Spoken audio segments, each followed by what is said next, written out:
Erica Johnson at townhall.com here at CPAC 2012. Joining me is Senator James Inhofe. Thank you, Senator, for being here. Well, it's nice to be with you. You know, as few friends as I have, they all happen to be here. Excellent, yeah. So he's the senior senator from Oklahoma, and he just gave a speech at CPAC about some energy and environment issues. So number one thing I would like to touch on is Keystone. Well, let me tell you about Keystone, something you may not be aware of, Erica, because the intersection of Keystone is in my state of Oklahoma. Right. In Cushing, Oklahoma. So this is dear to your heart. Yeah, but a lot of people are saying they don't realize that Obama has been trying to kill domestic energy ever since he's been in office. This is just one additional thing. Right. He's trying to take over the hydraulic fracturing, which incidentally started in my state of Oklahoma in 1948. There's never been a case of groundwater contamination. So this is consistent. He's trying to kill our ability to provide for our own energy. Systematically, it seems like he's taking Americans out of the game. So with Keystone, we can't wait for jobs and wealth and revenue. And what are Republicans going to do with this in 2012? No, I don't think we have to wait that long. I think it's going to be. We're going to be able to get beyond this, and certainly will by the next administration. But this is something that the American people now have caught on to. A lot of times it's difficult for them to understand about hydraulic fracturing and all these things, but they do understand this. They've already made a deal in Alberta, Canada, that if we don't do it, they're going to go to China. All they have to do is go to the west coast of Canada, and the Chinese are there waiting. We can't afford to let that happen. You know, we have the largest recoverable reserves of coal, oil, and gas of any country in the world. We could be completely self-sufficient from the Middle East, not within years, but within weeks. All we have to do is start developing our own resources.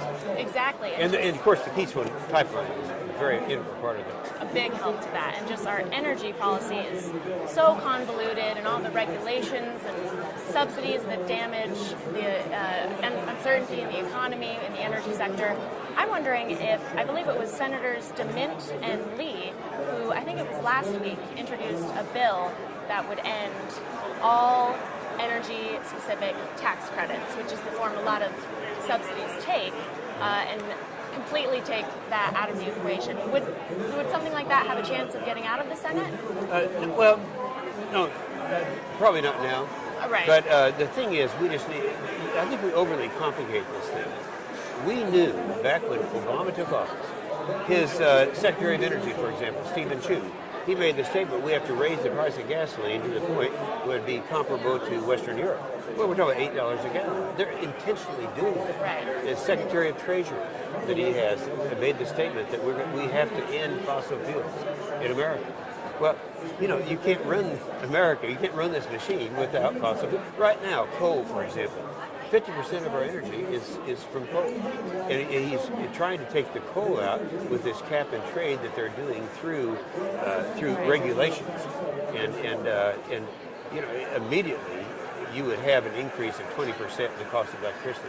I mean, just overnight. Necessarily skyrocket, right? Yeah. In your speech, you touched on global warming. Now, in 2008, President Obama was a champion of global warming. It was a big part of the hope and change rhetoric that we heard. But these days, it seems to me that he's much more silent on the subject of climate change. You got it, Erica. You understand he's a smart politician. Yeah. And he knows that was my issue. I was the only one 10 years ago who was willing to take this issue on. Then we had and I defeated the McCain-Lieberman bill of 03 and 05, Waxman, all the Markey bill, all of these that would have given us cap in trade would have cost in the range of $300 and $400 billion a year. Now, the bad news is, even though we defeated all those bills, the president's trying to do it with regulations. And something most people don't realize, I did touch on this in my speech up here at CPAC, and that is that if you pass regulation through legislation, that will go after the emitters of 25,000 tons a year. That's just the major refiners and all that. But if you do it through the Clean Air Act, as Obama's trying to do it now, that would be 250 tons. That would hit every school, every hospital, almost. Right. And by their admission, the EPA says they'd have to hire 230,000 new administrators to administrate the program. Right. But anyway, that's Yeah. the reason for my book here, because it'll be on. We'll be on Sean Hannity on the 27th, All right. and then it comes out on the 28th.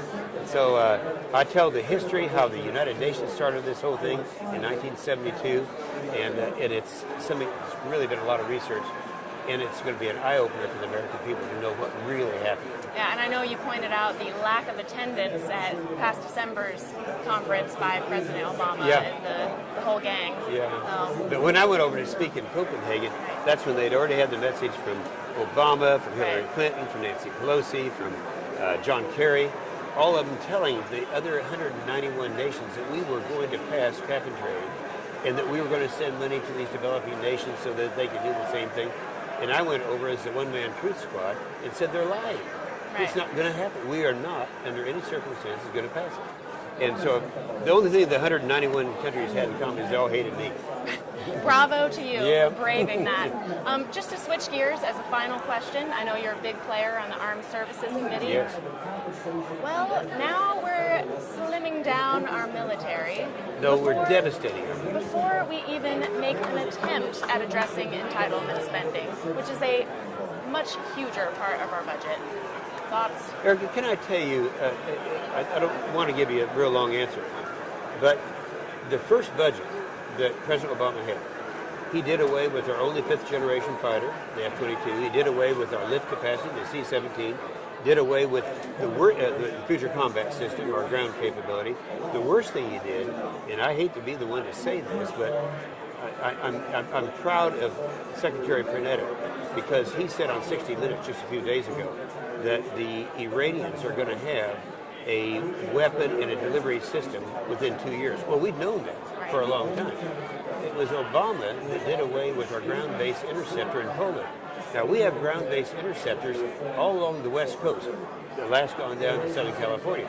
I'm not worried about anything coming in that way. But if it comes from Iran, it has to come over from the east. Right. And we are, I won't say we're naked, but we can get one shot and that's about it, if somebody comes in. So that's what's the scariest thing that this president has done. In addition to taking our weapons out, he has reduced the funding. We all know that within the next decade, it'll be by $500 billion. But now, since he's accepted sequestration, that would be another $500 billion. We're talking about taking another $1 trillion out of our defense system. It's disarming America. That's, I've got 20 kids and grandkids.